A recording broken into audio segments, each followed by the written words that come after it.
Hello and welcome to Berlin.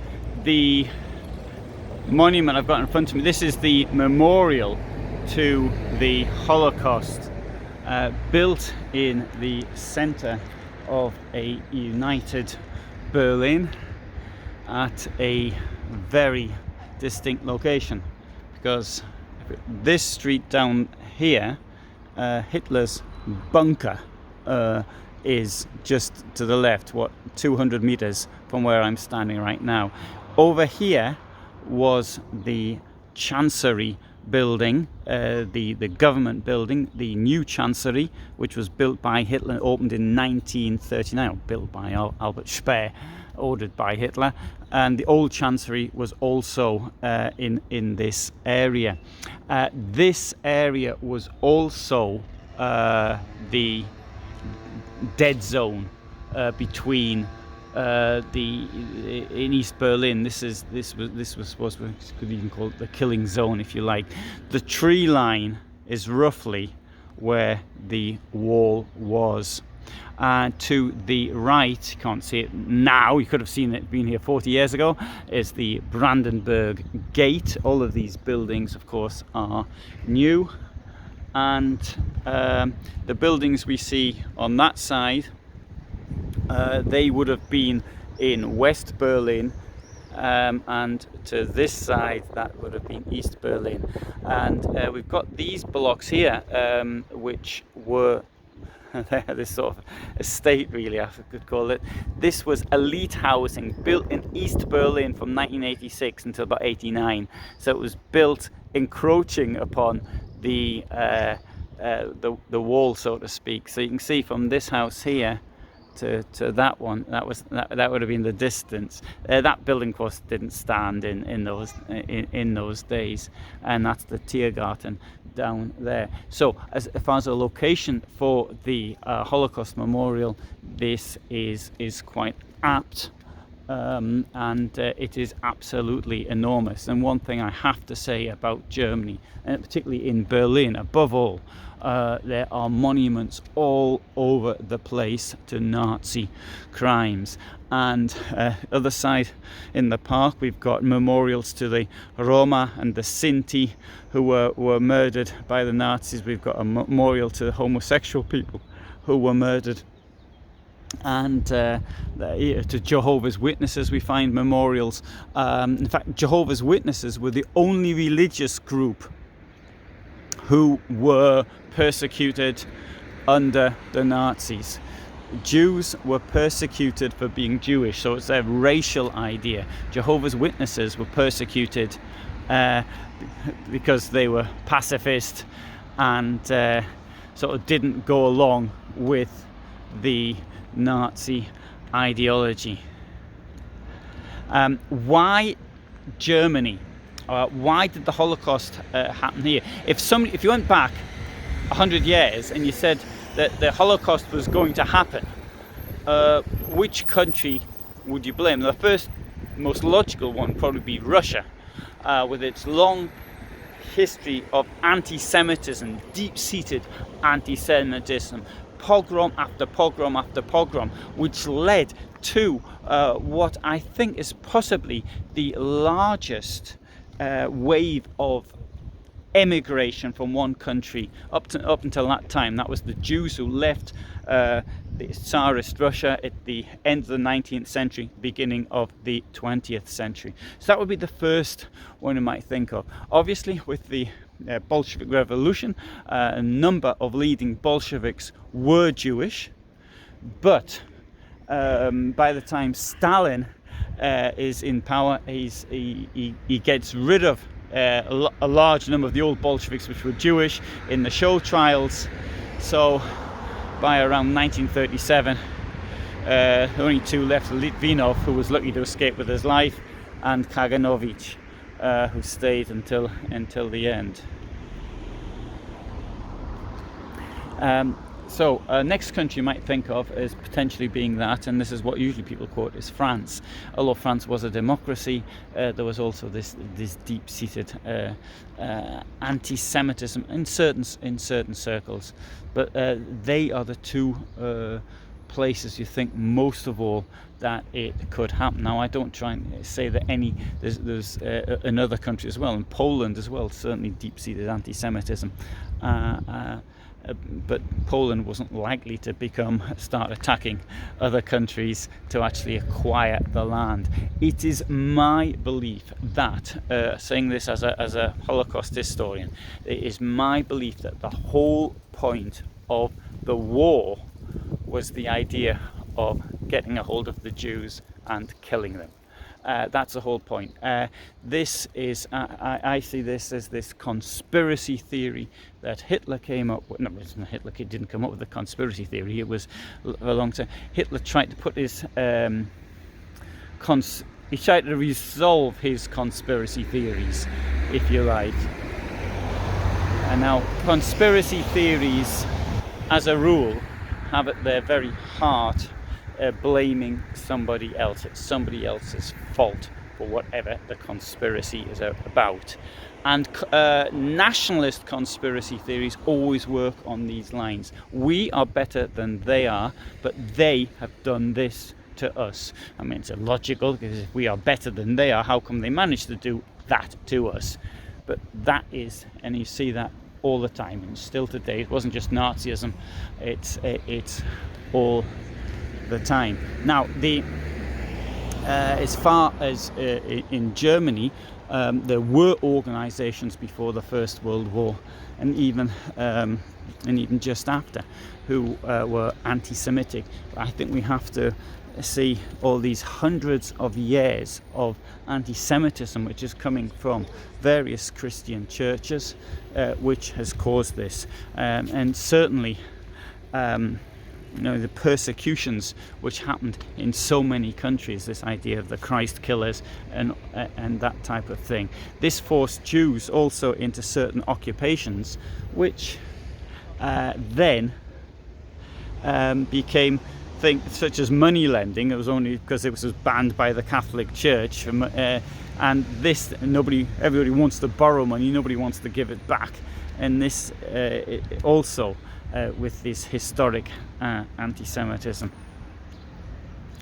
Now, many people talked of getting rid of the Jews, but only the Nazis actually tried to. Well, I don't know if that's entirely fair. I think the Catholic kings, as they're called in Spanish, they were quite successful in getting rid of all the Jews out of Spain. Of course, they were given the choice of immigration or conversion. As far as the Nazis were concerned, there was no chance of conversion. Raoul Hilberg said something, you can't live among us, that is what, as Jews. That was what they said in previous years, so people were forced to convert, and the Nazis said you can't live. So they say you can't live amongst us, so people were forced to leave, and then you can't live. And that's what the Nazis said, something, a quote along those lines. Now, anti-Semitism was at the fundamental core of Nazism, but I'm not suggesting that everybody who voted Nazi was an anti-Semite. Of course, the vast majority of people had no connection with Jews whatsoever, and many certainly would never have seen Jewish people, particularly in those areas where there was a lot of support for the Nazis. In places like here in Berlin, where people would have had contact with Jews, there was a very large percentage of the population here in Berlin, well, comparatively speaking, was Jewish. So therefore there was contact with them. I think to a large extent it is one of the causes of this is all the bad publicity the communists got in the Soviet Union, and then blaming that on the excesses on Jews. Now, I wouldn't claim that some of the criminals, I wouldn't claim that they weren't the criminals weren't Jewish. For example, some of the Soviet criminals definitely were Jewish, there's no doubt about it. But as far as the crimes were concerned that took place during the Russian Civil War, that it was the white armies, the Tsarist armies, which undoubtedly committed more than the Bolshevik armies. Having said that, it was the owners of the newspapers, etc., who were more likely to highlight communist crimes whilst forgetting about white crimes. And in particular, it's the way that the Tsar and the royal family was killed, which was remembered.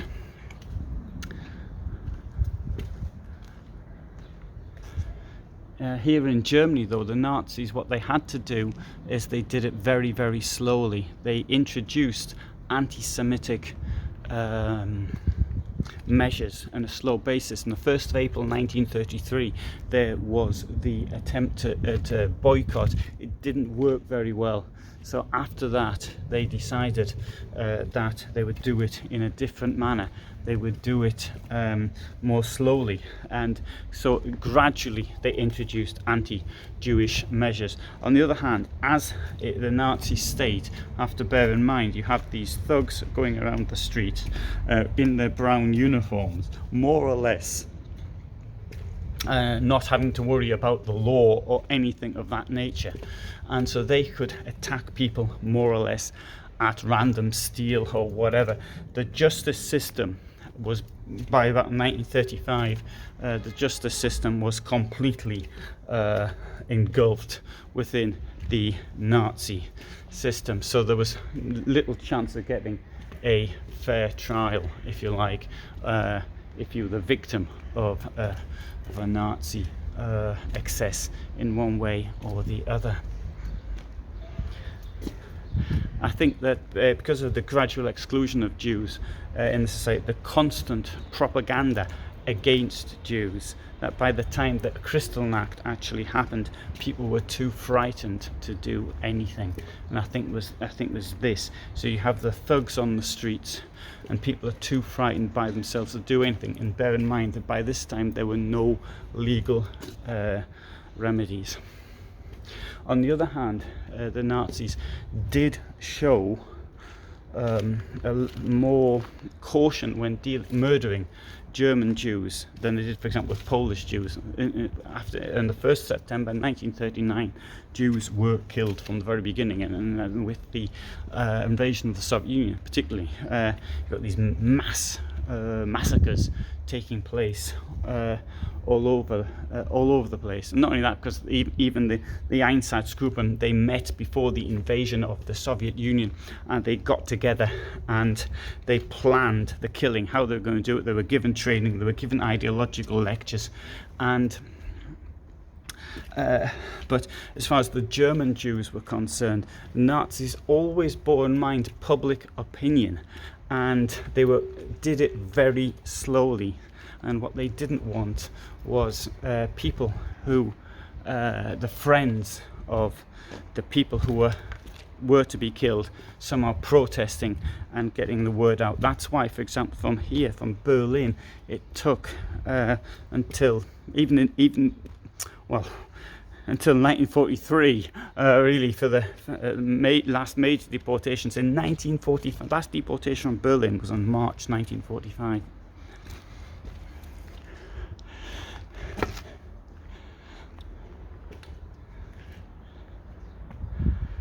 So the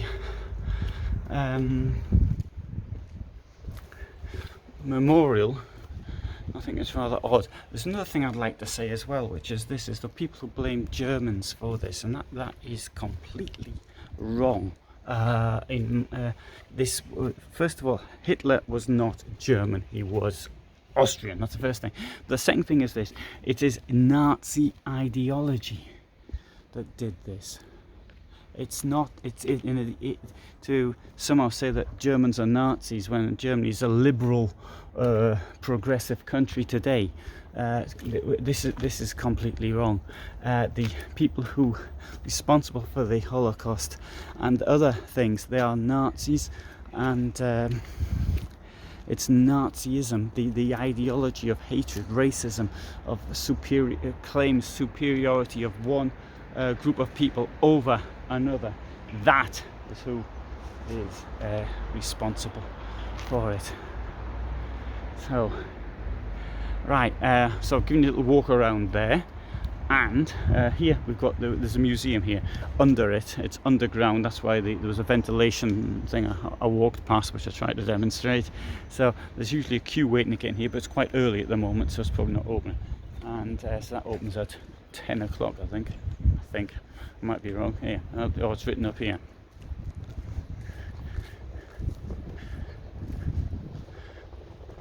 It's not written up there. Anyway, so I think that opens at 10. But usually there's a queue actually to get in it. Underground museum. The museum itself was quite. It wasn't too bad. I think it's free to get in as well. There's a number of really good museums here in Berlin if you're interested. And there's the Resistance Museum, Wannsee Conference Museum, and they're succinct and to the point. They don't spend too much time on in tiny details. So I think it gives as an overview. I think it's really good. Right, so my bike's down there, and I see it's fallen down, so I'm gonna have to go back and put it back up again. And that's where the bunker was. We've got a DDR place there, I don't know, for DDR disco or something. And there's Hitler's bunker, with a camper van stuck outside, a motorhome stuck outside. So, thanks for watching. Hope you found it interesting. I've got lots of stuff here, not only from Berlin but in other places. My specialist area in history is the Holocaust, and so if you're interested to know, see more of things I've done with first-hand original research, then please subscribe. I upload every Friday at 2000 hours my time, Central European time, so I spend most of my time in Poland and Germany. And so for the moment, from me in Berlin, Germany, at the Holocaust Memorial, thank you very much for watching, and all the best. Bye for now.